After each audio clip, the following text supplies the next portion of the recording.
There might be a slight delay. It's no more than a slight delay.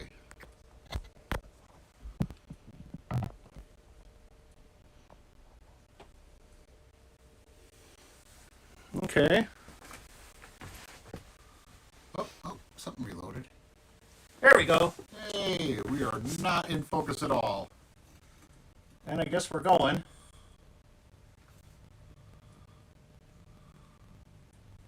We're in focus. I hit the focus button. Oh, okay. Oh, because there really is a good delay on it. Yeah, it's about 15, 20 seconds. So We should be live. Really? Oh, look at that. Yeah. Do we start now? What time is it? Is it 7 o'clock? It's 7 o'clock. Oh, well, go ahead and start. Well, good evening. Hope everybody can hear us fine. We were going to be outside today, this evening, but the wind is blowing like 40 mile an hour gusts. 40 mile an hour gusts, so we got stuck here inside the palatial KB9 VBR ham shack. Right. Michael's wife flew off. She was riding a bike. Next thing you know, gone. You know, this light on the side's a little bit hot, so I'm gonna see Turn if I that can down a little bit. turn that down a little bit. There's lots of lights. It's almost like a real studio here. Almost. It is a real studio. Is it? Oh, there. There we go. A little better. I can see my face now. Okay. So, all right, we got people. Looks like we got people logging in. Michael, KB9 VBR, Ham Radio Q&A, and Joe. KD9 CGX. I'm just the other guy here who shows up once in a while. I haven't made an appearance in a while. No, it's been a long while. Why is that? Well, I don't know if you people know. There's this thing out there. It's kind of new. It's called COVID. Have you heard of COVID? Yeah, some rumblings of some kind of thing. It's going around. Yeah, apparently it's going around. Well, I haven't caught it, but, because everyone else has it, or, it's like, travels like wildfire. Audio is bad. Audio is bad. Okay, let's see if we can turn this. Good one, Michael. Okay. At least someone's paying attention. Is the audio any better? That's going to take like 30 seconds. Yeah, I know. Hopefully it's better. Audio is not good. Any better? Well, we're gonna have to wait a couple seconds to see if Okay. it gets any better. So, I bumped it down to minus 10 dB because we were. Could have been hot. Yeah, it was probably really hot. If anyone's seen my videos, the audio is always bad. It's just guaranteed. I have crappy audio. No, still bad, Oh, bad. boy. Okay, we're gonna try this. Does this make a difference? Hopefully. Literally, we got everything up and running 5 minutes ago, so we'll see how it goes. This is a last minute thing because, like I said, we were going to be outdoors and it was going to be a whole lot better, and hopefully crackle pop. Let's see if that we're gonna have to wait now. Well, the crackle pop was the whole you unplugging it. Yeah. Bingo! Hey, I think we got her. Okay. Well, should we start this all over again? Not really. Joe, No. KD9 CJX. Bad. No. Nope. Better but not perfect. We will fix it together. Sample rate still bad. Oh boy. Oh, it needs to be unplugged and plugged back in. Well, we're using the microphone on the phone, so you'd think it would be good. Well, did you try unplugging it and plugging it? Oh wait, it's not unpluggable. It's Yeah. wireless. It's the wireless phone, so. Reboot, it's bad. He's gonna reboot Check it, the folks. see what we can do here. This is. It's live television. I don't know what we can do. Input microphone. Talk a little bit. Well, this one time at band camp. Oh, we don't talk about that anymore, do we? Oh man, they got this thing cranked up all the way. I think you figured it out, folks. Microphone bottom, microphone front, microphone back. 1, 2, 3. Hello? Test. Is that any better? I'm hoping it's better.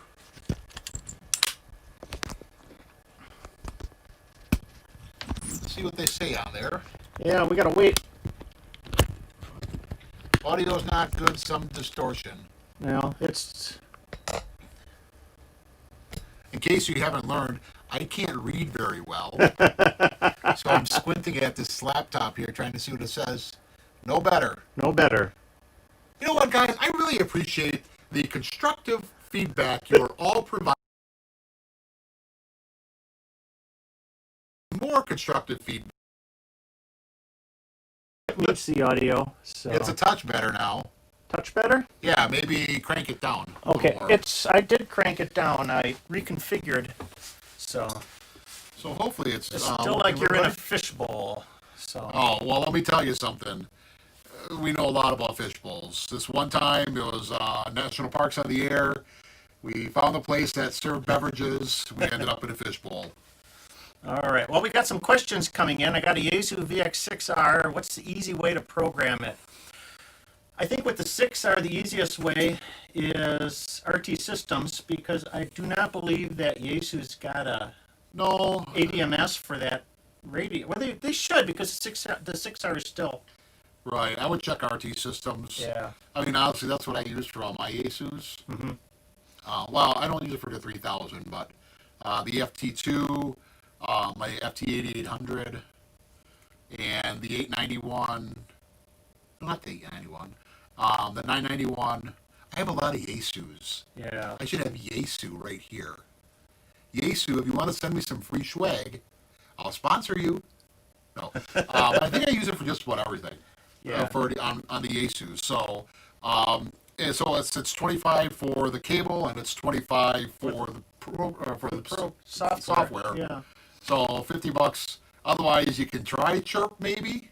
I wouldn't use chirp on a non-Baofeng radio. Some people they're discouraged about that. It may work, it may not. Yeah. Just remember, back up your code plug before you try that. Yeah, I know some people have said they've used chirp on the FTM 400, and that's a sure way of bricking your radio. So Don't break your radio. Yeah. I'm pretty sure Yaesu is not going to pay for it if you do it. no, they don't. They saying the audio's any better? Well, they said don't speak too loud, Oh, that's my problem. but it's still kind of a fishbowl sound. Okay. So hopefully we'll muddle through it. So, Exactly. So we do have a list here. yeah, we do. And if somebody says we need to take a swig of that cold IPA, we're not drinking IPA No. this evening, but Heisenberg from the Mosinee Brewing Company. Mosinee is a small town just south of here, and there's actually on the label, you know, that guy you don't want to run into. That guy you don't want to. Oh. Yeah, from Breaking Bad, Oh. Heisenberg. Oh. Yeah, if you see a guy pull up with an old beat up car and the trunk pops open, it's going to be a bad day. Pontiac Aztec. That's what he drove. No, the last episode where he mounted the minigun in the back. Okay. When the trunk popped open on the remote on the key fob and he just killed everyone. Don't do that with ham radio, folks. No. That'd be bad. All right, well, let's look at our questions here, shall Yeah. Okay. we? Okay, so Bomb James says, that's a great idea. We're talking about the video with the link dipole. The link dipole. Yep. Yeah, so Bomb James, I believe that's how it's pronounced, says, that's a great idea, using power poles to break the antenna into resonant sections. I'm going to do the same thing, radios for my Wolf River coil antenna. Not a bad idea. Yeah. So you put on your 80-meter radios, and then you cut them for 40, you cut them for 20, and then you can just link them together. So yeah, just show the power poles. Yeah, here. what we did in the Power link, poles come single, folks. in the link dipole video, this is a 40 and a 20 meter link dipole antenna. So if I want to use this on 40 meters, the connection, you make the connection solid, and then if you or solid, and then if you want to use it on 20, you break the connection with the dipole, and then this small piece of PVC here, that's kind of like a strain relief. It keeps the two pieces together. So, but for radials, variable radials, especially with the Wolf River coil, because you want to use longer radial for the 40 meter band and the 80 meter band, and then shorten them up for say 20, 15, and 10. So you could set the radial at 33 feet, and then put a power pole in the middle, and then instead of messing around with winding and unwinding, just break it. I like that idea. I'm going to do that. You could do that. I think, though, you could probably also just double it back. Fold it over and double it back. I mean, because RF does not do a 180-degree turn. Yeah. So, same thing if you're hanging an antenna, you can put an angle in it usually, but if you double it back upon itself, it's not going to work. Bad idea. So, I like that. Yeah. We were talking about the dipole. Adam asks, why would I want to use the link dipole over using traps on multiple bands? This is a great question. Yeah, so we were talking about this. And the Is short answer is, don't use traps. Well, traps are good. I mean, it makes for a very convenient antenna. Don't use traps. Anything convenient is not good. Like the porta potties at a football game. They're convenient. Yeah. They're not good. Yeah, but yeah, what traps do is they're like they create an inductance along the feed line, or not the feed line, along the radiator. So if your signal, if your antenna is an 80-meter antenna, and you put an 80-meter resonant signal through there, it'll go through the inductor and then radiate the antenna. That inductor will be non-resonant for, say, 40 meters, so it will stop the signal, and then you'll radiate out at that stop point. So yeah, they're convenient because you can have a dual or a tri-band or multi-band no tune antenna, but you got some limitations. Right, they're a tune filter. Is really what they are. Anyone who's ever looked at tune filters or built them realizes that they will work on certain they will pass certain frequencies, and they will cut out everything else. Yep. So if you have a 80-meter dipole and it's working at 3900, it's probably not going to work within 30, 40 kilohertz of that frequency because it's such a tight tune on there. So they're really bandwidth limited on them. Additionally, even at the resonant frequencies, there is still some loss inherent with the trap. A good example is don't use a trap antenna for QRP because you're already at 5 watts. Yeah. So you're going to be losing a lot of power in those traps. If you're running 100 watts or you're running full power, okay, fine. The losses are pretty manageable. But running a trap antenna for QRP, probably not. No, but in a permanent setup, you don't want to have a link dipole because you're going to be going up there every day, switching, which band you want. You want something that you can just put up, set, and forget it. And if you're at home, you're running 100 watts, trap dipole isn't that bad. No. But you are going to have some limitations, especially on the lower bands. 10, 15, 20, you got a lot of bandwidth. 40 meters, not so much. 80 meters, you're really going to be bandwidth limited. Yep. And if you try 160, forget it. Yeah. So like I said, convenience over performance. For portable work, something like the link dipole works very well. Right. Or a vertical, or any sort of dipole, really. So I saw a question. Go back here. The microphone needs to swig the IPA. I think maybe that's what it needs. We should just soak it in the IPA. A lot of people for the RT systems. So a lot of agreement there. And RT systems is actually real simple to use. It's basically a database like interface. Yep. It's almost like a spreadsheet. Just type it in and it's good to go.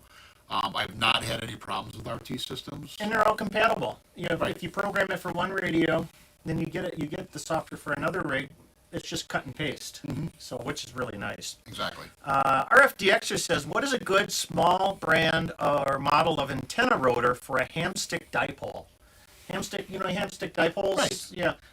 Well, if you rotate them, you get a little bit of directivity. Right. So. Well, but there's very little inertial load on them, so you could probably just go get a cheapo TV one for something like Channel that. Master. Yeah. Go to Home Depot and get a Channel Master television rotor. Right. Yeah, that would work perfectly, especially if you're going to put it on top of the house. That's the cheapest. Yep.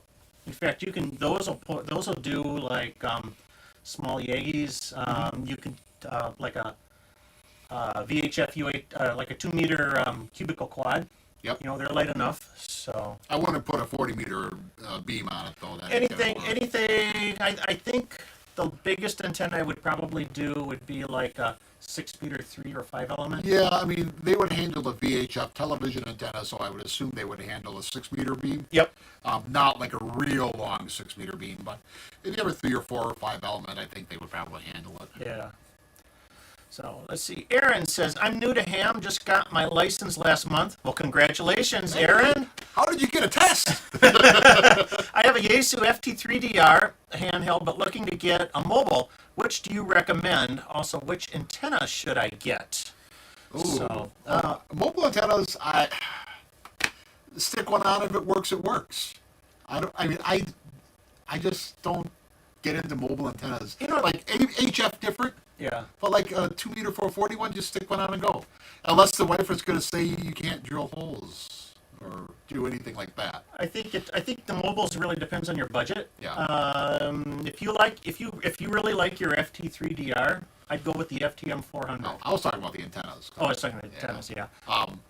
Mobiles. Well, the question is, do you want a detachable faceplate head, or do you just want the old-fashioned stick it under the dash? Well, old-fashioned stick it under the dash. Yaesu's 27. Is it 2850? I think so. Yeah. Is the current model, or is it the 2950? Yeah. Yeah. Now, you know, not that we're consistently Yaesu fanboys, but We are. you know, they got good mobiles. Right.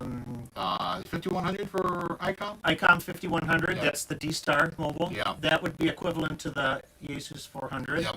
Definitely. And then Kenwood's D710. D710. That's D710's a little long in the tooth, but it's, you know, they've been making that design between the D700 and D710 for like 25 years. So the one thing it doesn't have is bugs.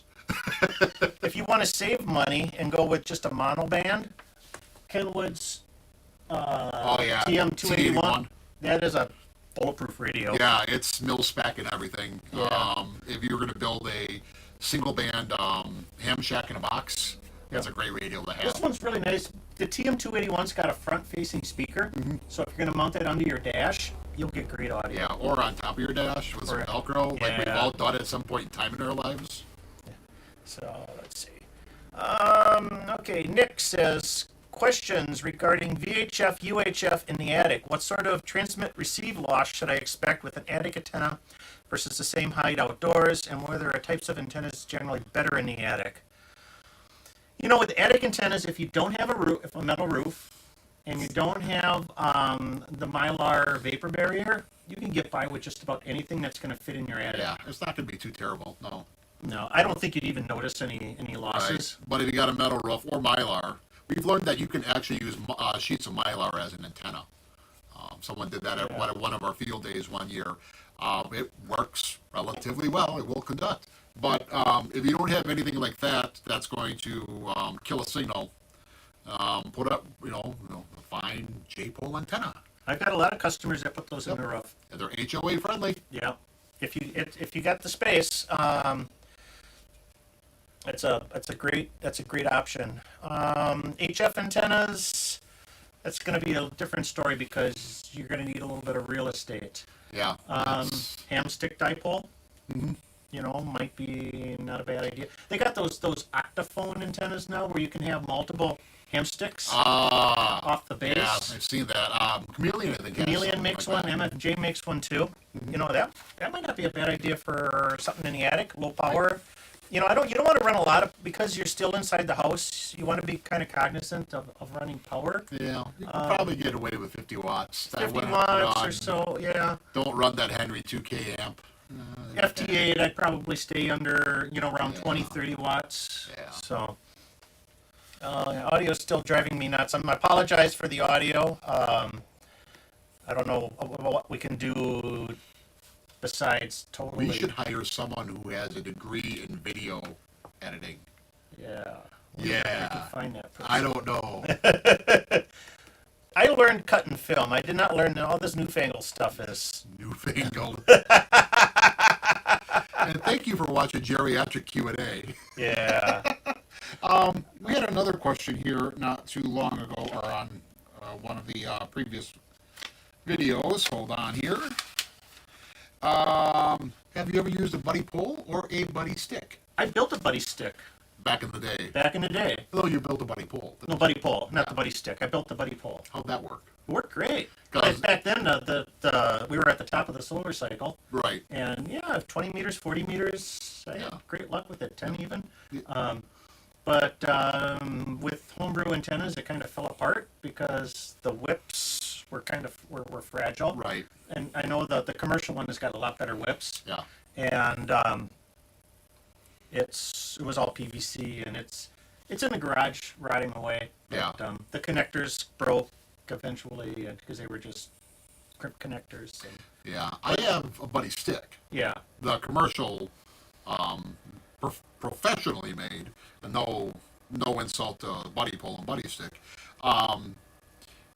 You have to have a tuner, an antenna analyzer to tune it. I say, they tell you how to do it, by ear and with the S meter, but I don't know. It took me, like, I had it for a year and a half. I never had really good results. Then one day I really sat down for a couple of hours with the analyzer and, like, had to document every position, every movement, and then I really started to get a good feel of how it actually works.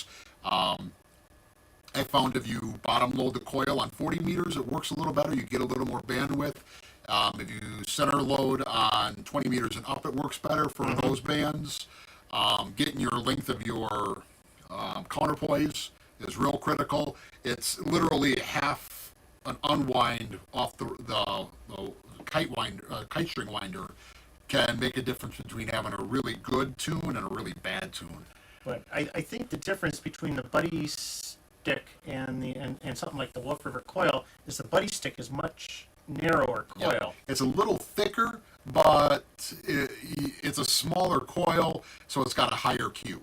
Yeah. That's kind of the gist of it. The Wolf River coil, it's a lower Q. You got a little more play.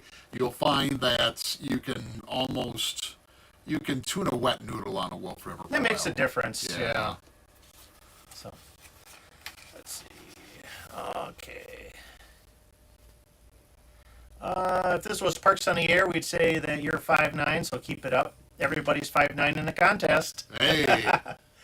Tim's asked, do VHF, UHF antennas need to be grounded at the base the way HF antennas do?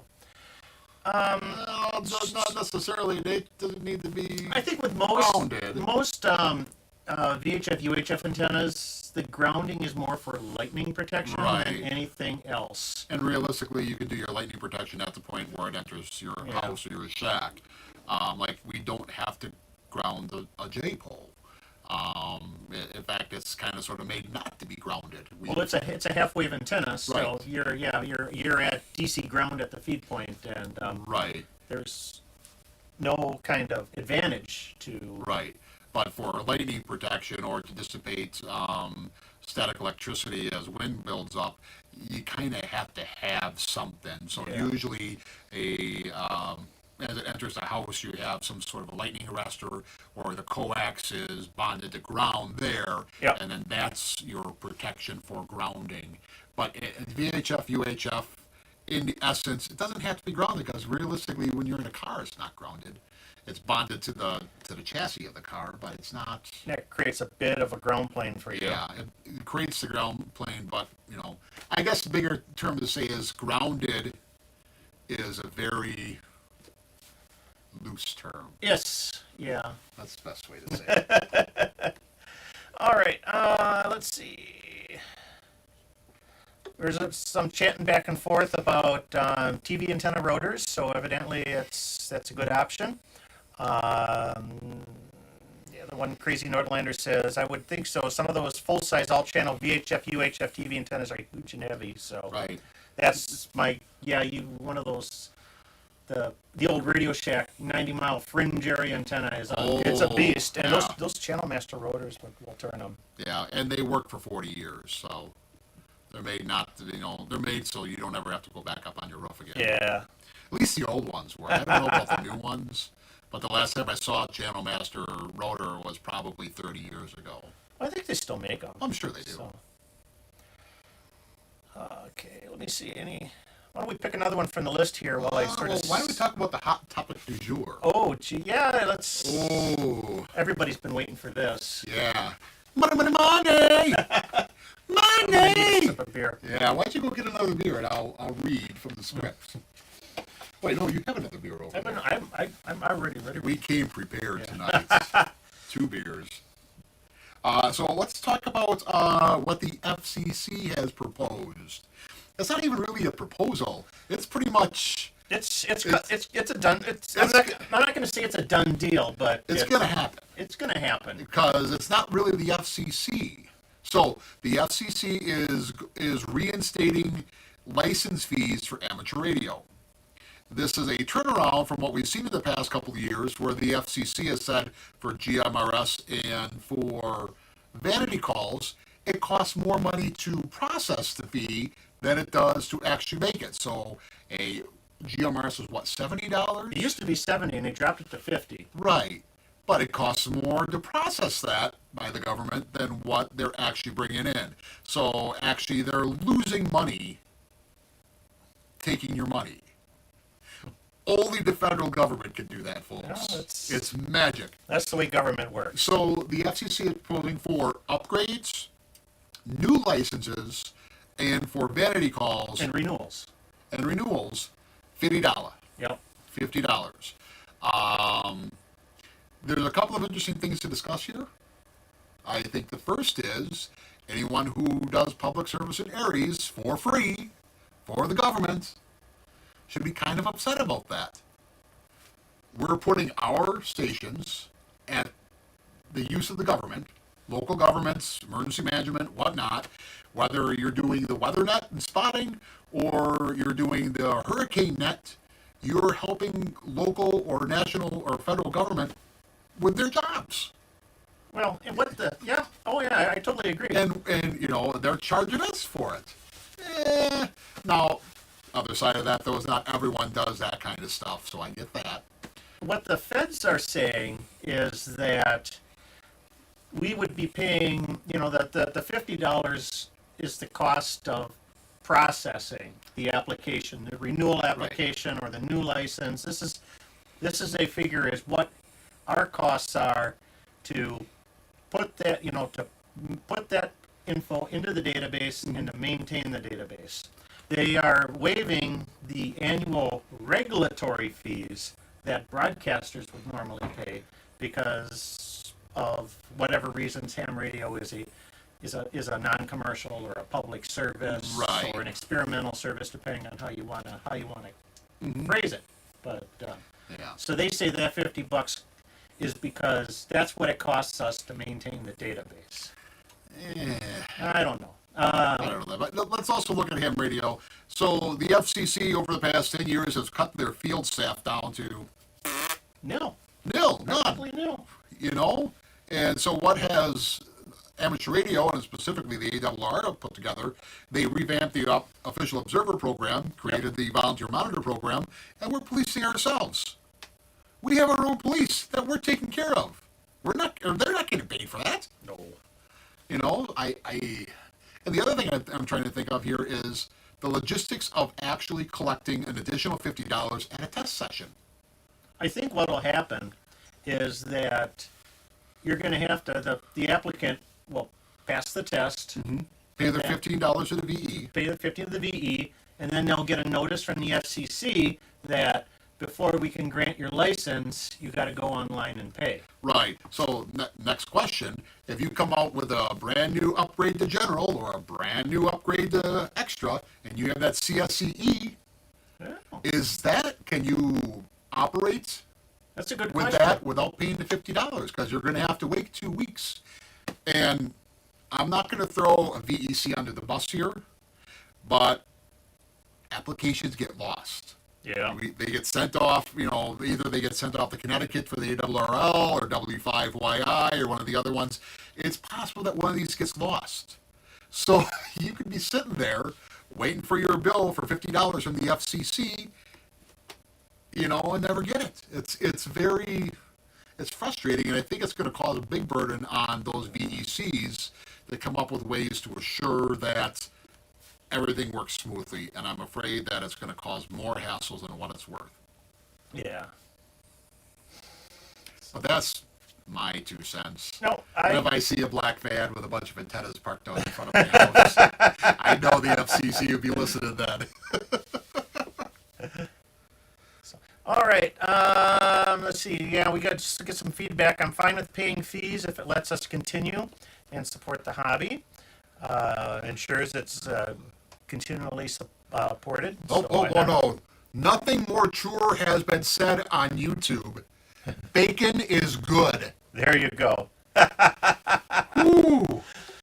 Gross, my friend. If the fees are going up, do you think they'll actually issue licenses like they did years ago? Oh, you mean paper? I Yeah. heard that you're gonna have to pay $50 to get a paper license. Well, they don't send a paper license anymore. No, you just print it off. Yeah. Right. You get a PDF. If I got to pay $50 for a PDF, I'll be PDF'd. No, you'll get the PDF. You won't get the paper. Right.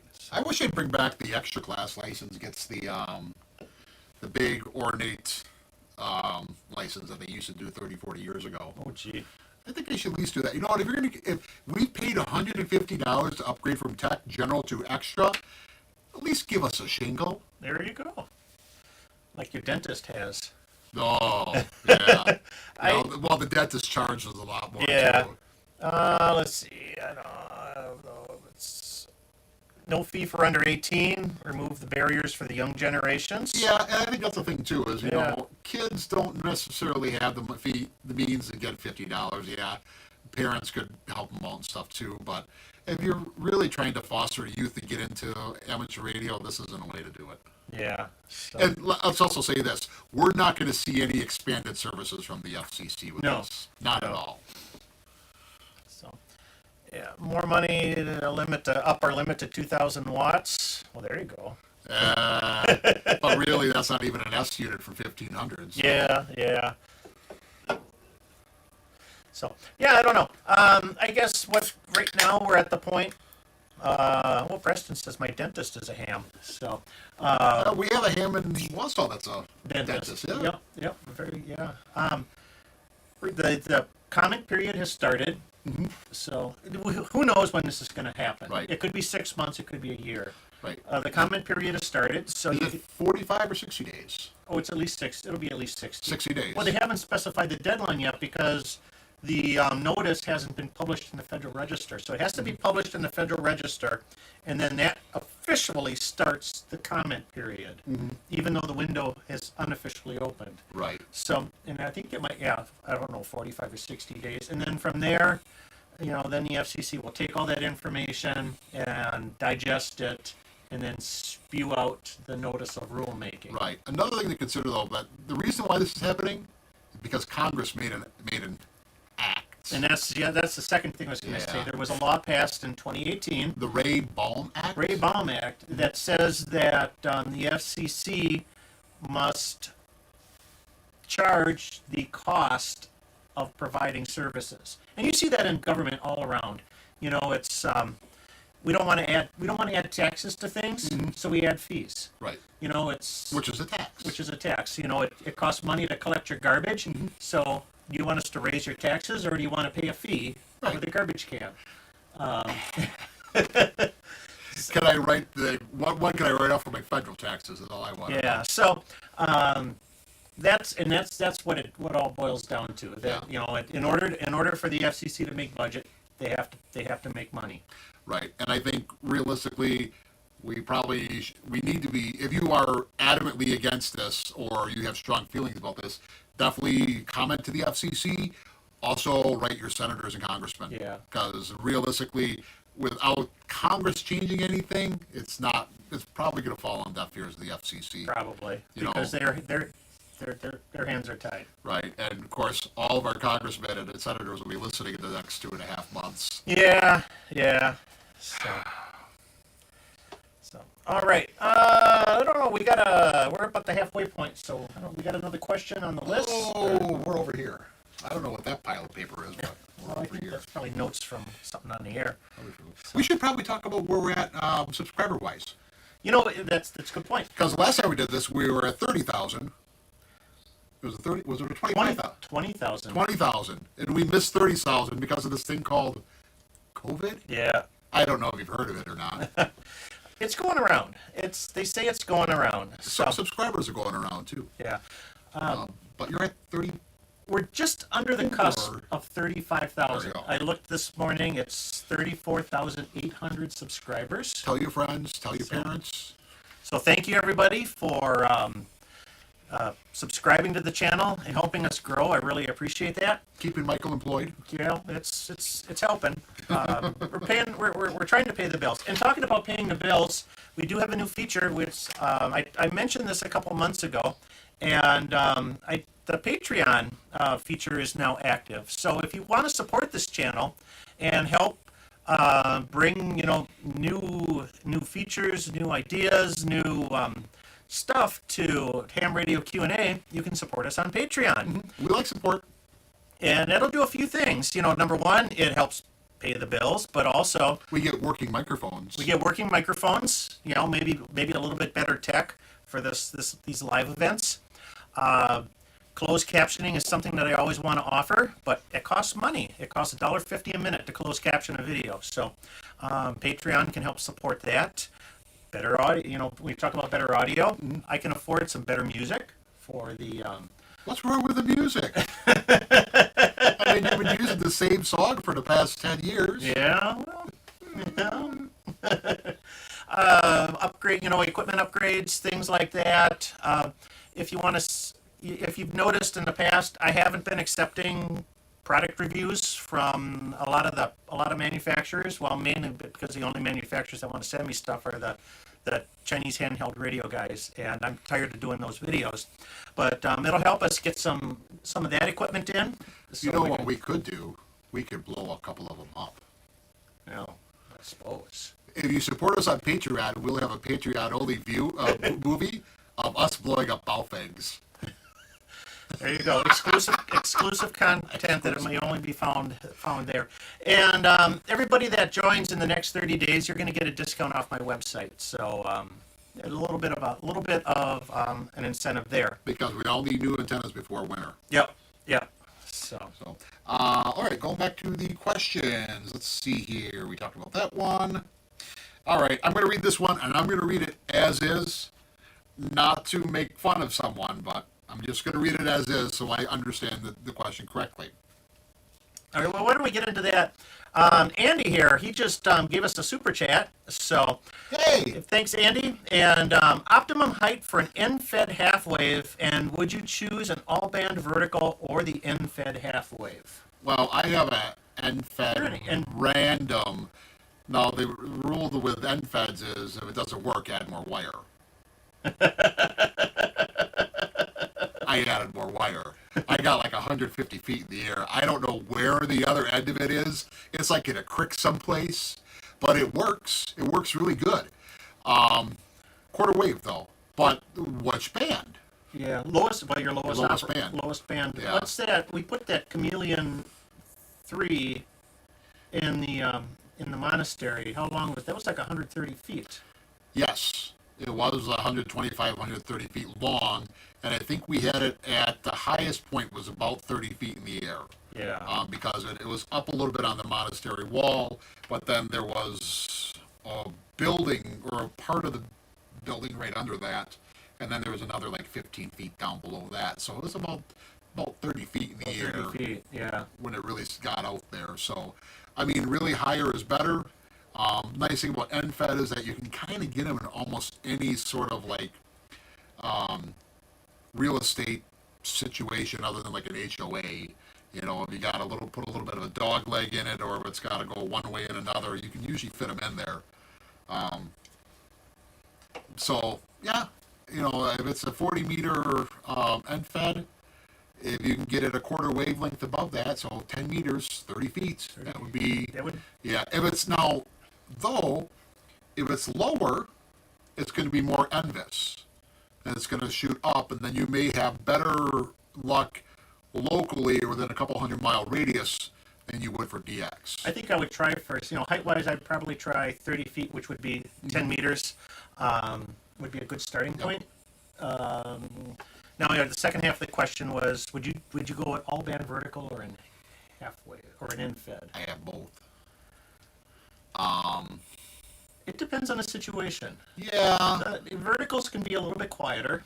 Well, yeah, they're going to be quieter. The NFET is because it's not really tuned. It picks up everything. Yeah. Everything.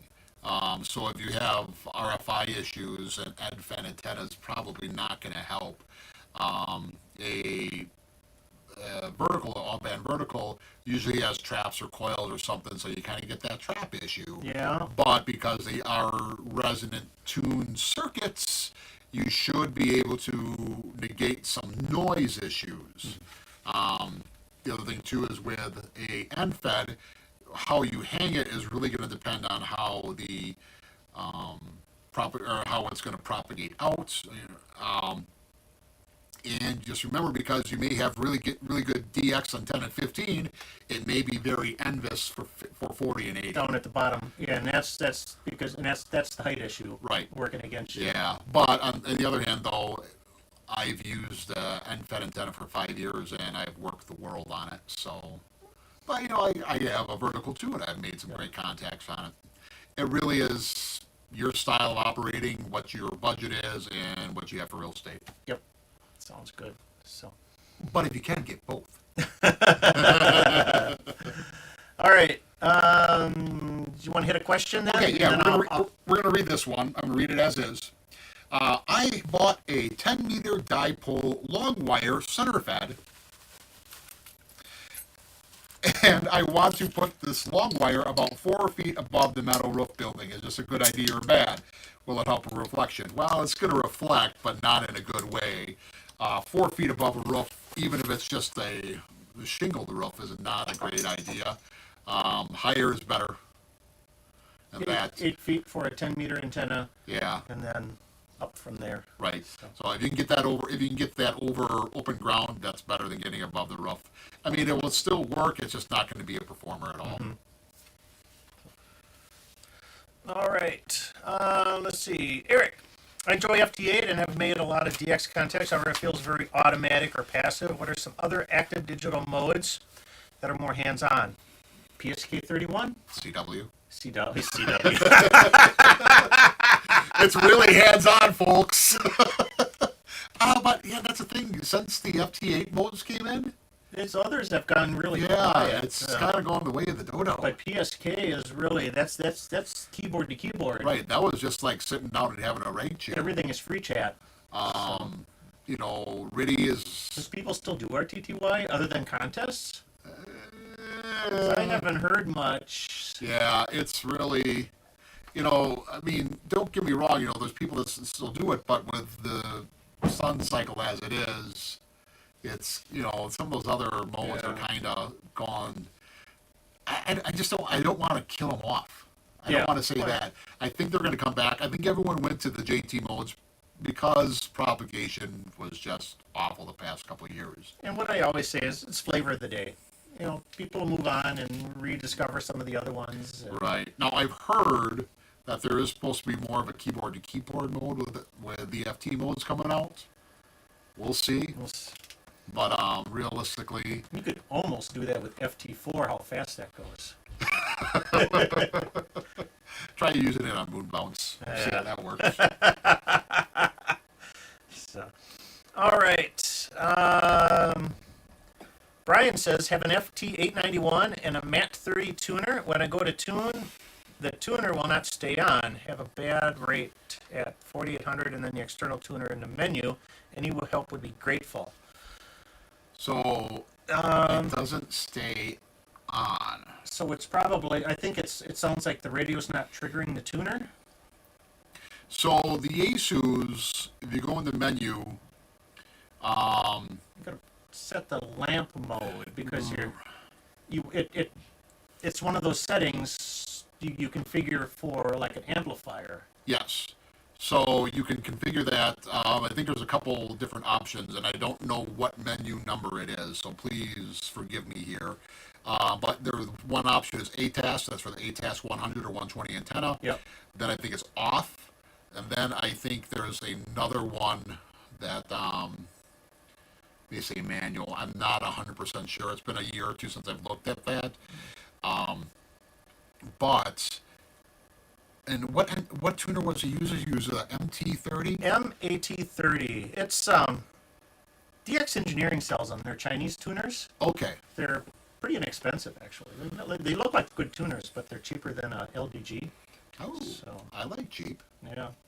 So without really knowing that tuner, I can't say what's going on with it. I don't know if are they just like a generic one size fits all? They just have a special cable for them. I thought they just had a cable. I think they do make a 891 specific one. Okay. So Yeah. there might be a configuration issue in the radio. Let's look into We're that. gonna have to look into that one. Yeah, that might be video for future reference. Yeah. But without knowing that tuner very well, I can't necessarily say what to do with it. Yeah, Edward says, I'm not familiar with that tuner, but with my LDG tuner, my menu 16-15 on the 891 is set to lamp.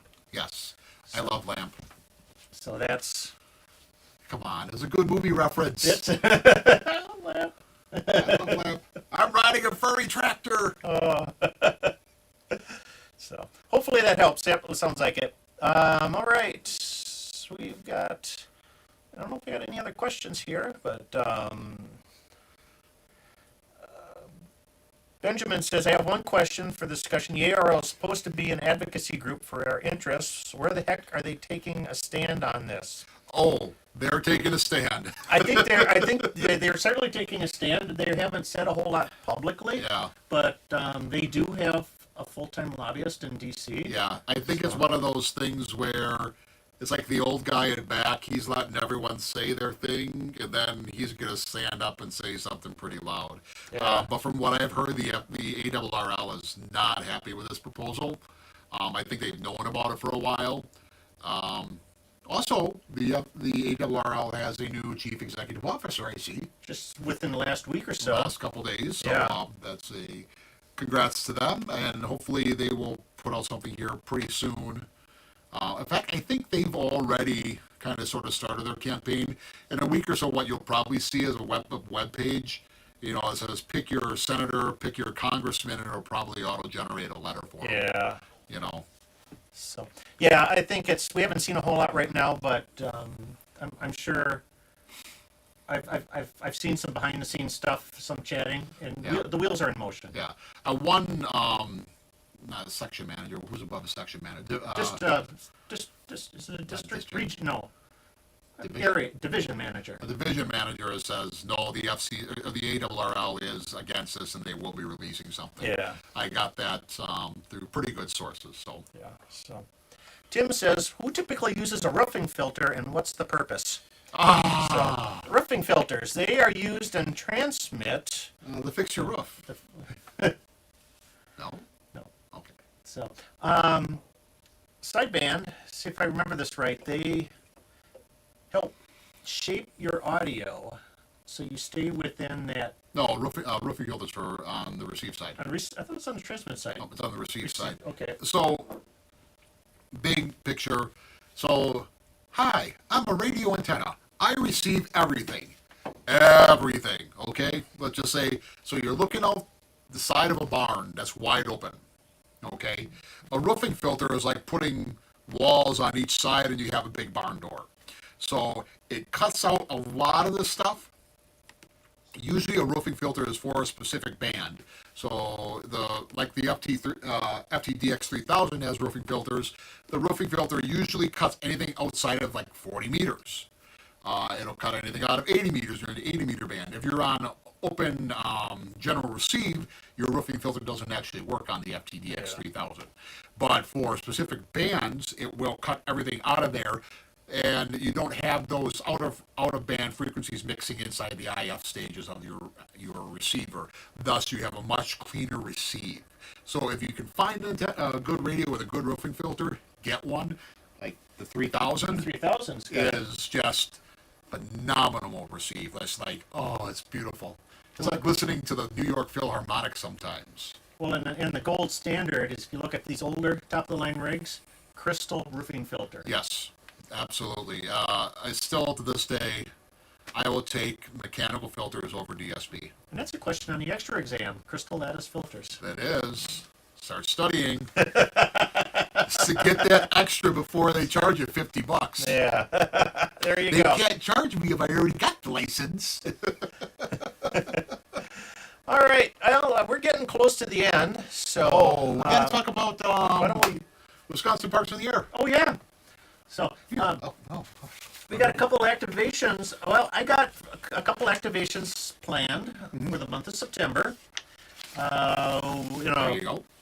In a week or so, I'll be in Door County and planning to activate that towards the end of the week. I'll be stuck here in Wausau, Wisconsin, fixing repeaters on the yin yang.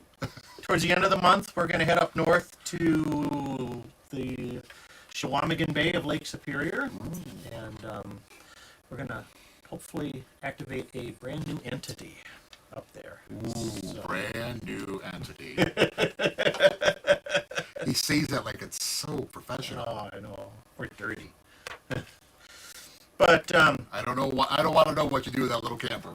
coming up on Saturday, September 19th, is Wisconsin Parks on the Air. And this is sponsored by the Fox Cities Amateur Radio Club. And it's a contest to promote public awareness of ham radio within Wisconsin's beautiful state park system. And the objective is to have competing stations operate as many Wisconsin parks as possible and work hams in other Wisconsin parks as well as hams not located in a park in any state, province, or county. So it's like a localized version of Parks on the Air. It's kind of like a Parks in the Air QSO party. That's what it is. If you're a county hunter, hey, I mean, great way to get some Wisconsin counties. So we can collect Wisconsin Parks on the Air points, and we can activate an entity. Right, regular Parks in the Air, Regular because Parks of the Air, it's so- all state parks, and I think all POTA is state park and higher. Yeah, so we'll be double dipping. So I will probably, I don't know, we'll probably do Rib Mountain Yeah. unless I can get away further. So Well, it's not like you have kids at home anymore. no, but the wife's got something going on that day. Speaking about the 19th, we have to say presumptive congratulations Oh yeah. to Train Boy. Is it affectionate? we refer to him as Train Boy. Rob, KD9HST, is getting married. You remember Rob from the Baofeng video? Oh, the one that Train made a had. million hits. So yeah. Was it really a million? We were Oh, up there. it's almost 500,000. Oh, It's boy. big. It's big. Yeah, So. that one video where we sold our soul to the devil. Yeah. No, he's getting married to his fiancee Allison, KD9HSS. Yes, they have matching call signs. They tested together. Yeah, they True tested love. together. It's sequential. It's not because, it's not like, you see couples that have the matching call signs. And oh, and I kind of want to throw up when I see that. No offense if you have one. But yeah, September 19th, they're getting married. So, Congratulations. yes, absolutely. I'll put this on the show notes below, and we'll send out some messages to everybody. So Yeah. I'll be on there that weekend. We'll probably post it to Facebook where we're going to be at. Yep. If I get out, I don't know. Yeah, something will happen. I only have 5 repeaters to get back on the air before the snow flies. We'll see how that goes. So Rick asks, what antennas would you recommend for an apartment that management doesn't want to see antennas? No trees on the ground, and I'm in the lower corner apartment on the sides, faces the other sides. I was going to say, take an antenna, paint it white, stick it in a flower pot full of rocks, and put an American flag on it. Ooh. Paint it green, put some spikes on it, call it a cactus. The one I'm thinking of, we reviewed a while back, is Chameleon's P-loop or their F-loop. For HF, yeah. For HF. The P-loop does 10 through 40. The F-loop does 10 through 80, if my specs are right. They're low power loops. But you can get a power compensator that get up like 50 or 75 watts. Yeah. But a loop antenna is kind of nice. You can just put it out on the deck, tune it. They reject a lot of outside interference because they are a very tuned circuit.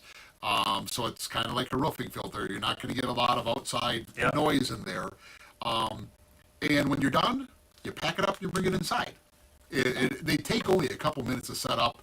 You probably need a tuner. Yeah. Not an antenna tuner, but Like an an analyzer. or Because something. they do actually have a tuning capacitor on them. Yeah, it takes a little. They're a little finicky. They are a little finicky, but they're directional and they can actually be a really good performer. There are people that there are some commercially made loop antennas that can handle more power. If you really want to run 100 watts, you can do that. There are people that make them that run full 1500 watts, but you have to have like vacuum capacitors, and it gets a little pricey to build those. Yeah. But a loop antenna for the real estate compromised is a good idea. I think the nice thing about loop antennas is that as we're climbing out of the solar cycle, they're going to become even more and more popular because as they really excel in the higher bands, 10, 15, and 20 meters. Yep. So you'll see as sunspots start to appear, that'll be a real popular antenna choice. Yeah, definitely take a look into them. I know MFJ makes loops. A couple other companies make loops. There's a half a dozen different out there. Oh yeah. Take a look at them, and like I said, you could probably leave it out on a porch or a patio. It's just a tripod, a loop probably this high, and that's it. You're not going to have a apartment manager or an HOA really complaining about something like that, especially if you can. Well, you'd be take it down at the end of the day. Right, or get it in before Karen comes over and complains. Yeah, yeah. So, all right. I can't even see the time. Yeah, we got a couple minutes left. So, Rick was kind of follow up. Can I get a full 360 degrees? With loop antennas you can't. They do have a null. They are directional. Yeah. But the good thing is, if you want to change the direction, just grab it, turn it. Give it a Just turn. grab it and turn it. That's really it. And so it's off the side, so it's 180 degrees in one direction or the other. So really, you probably don't have to turn it much to get there. Now, and Chameleon has always told me is that they will work for NVIS. We never tested out a loop antenna for NVIS. What do you put it on the side? No, I think you just kind of keep it the way it is. Okay. But we're going to, one of these days, we have a list yay long of things we want to do videos on. It'd be nice to get some financial support, and one of these days we could actually make some of these things happen. I want to do slow scan TV and modulate a laser. I'd really like to do that, but just saying. He needs beer. So. Right, because none of this works without beer. None of it. So finishing up is Tim asked, is there an auto patch or phone patch reference manual similar to the repeater book? Have you ever used an auto patch? I used an auto patch to order a pizza. Don't say this where the FCC can hear it. It's legal. It's totally legit. Yeah, and by the way, if you're listening, you could get his his credit card number. Well, okay. Well, you'd pick it up and pay for it. You'd get in the car. No one takes cash anymore in COVID. Well, this was like 15 years ago. Okay. The thing about auto patch is that you're not going to find a book or a guide because auto patch is a feature that's usually reserved for people that pay for the repeater, contribute to the repeater. Yeah. So if you get your annual membership for a particular repeater, they'll give you the codes to do the auto patch. And they're going the way of the dodo. Well, I think our repeater in town here, we took the auto patch off 5 years ago. Yeah. We just couldn't afford the phone bill anymore. Right. Who has a landline anymore? Everyone has a cell phone. Yeah. Now, I would say in a more remote area or an area where there's not a lot of cell phone coverage, there's still probably auto patches out there. But the clubs or the owners that have them don't really advertise it anymore. But the way, how you used to do an auto patch is, I'm not going to do this, but, the first thing you'd do is you'd get on the air and you'd say KB9 VBR auto patch. And then you would hit the DTMF button on your microphone and punch in the numbers. You'd have to punch in the secret code because there'd be a 2 or 4 digit secret code. Secret code. And then you would punch your phone number in, and then the repeater would say auto patch, dialing number. And then you would hear the phone ring on the air. Now, here's the funny thing, because with auto patch, it was a one-way deal. With the telephone, when you talk on a telephone, it's full duplex. You can hear and talk at the same time, but you can't with the radio. So if you're talking to somebody that's unaware of auto patch, they'll think you're hung up on them because it's dead air. So, So you'd have to be a little quick on the button, Right. so that they didn't think that the pauses was a dropped line. And then when you're done, you would usually hit a code like the pound key or the star key or 7-3. or 7-3, and then it would drop the auto patch, and you'd say KB9 VBR auto patch clear, and that's how you made your phone calls. Right. A couple things. Don't call your girlfriend on auto patch. Well, you could. But your wife wouldn't like it. That's the reason why I had a 220 radio in my car. I used to auto patch on 220 all the time. Well, it's the ham radio equivalent of a party line. It is. It really is. I may be young, but I'm not young enough to not know what a party line is and not have an experience. They were fun. experience Auto patch was a blast. I loved it. So So, all right. Well, it's 8:00, and it's bedtime. What do those old PSAs say? It's 8:00. Do you know where your children are? Yes, I do. Hopefully far, far away. yeah, unfortunately. So, I think we will kind of wrap this up, and you want to do this again in a month? Yeah. Maybe we can. We said that last time. It's been almost a year since we've done it. Yeah, but I think we'll get the technical details figured out in the shack Right. here, and so we can have a little bit better. Right. Or if someone wants to Patreon us some new equipment. And we'll get a better, we'll get a better streaming thing for the phones, so it doesn't mess the whole, so the audio's not garbage. Right. We're going to be honest. We have garbage content that's not the phone. I promise it will all be better next time. So. He's a politician. Remember All that. right. Well, as we always end videos, your support of this channel drives the production of future videos. So you know what you can do? Hit the subscribe button. Check out our Patreon, or give us a big thumbs up. We really appreciate that. And as always, I'm Michael, KB9 VBR. And I'm Joe, KD9CGX. Have a great evening in 73. Yep.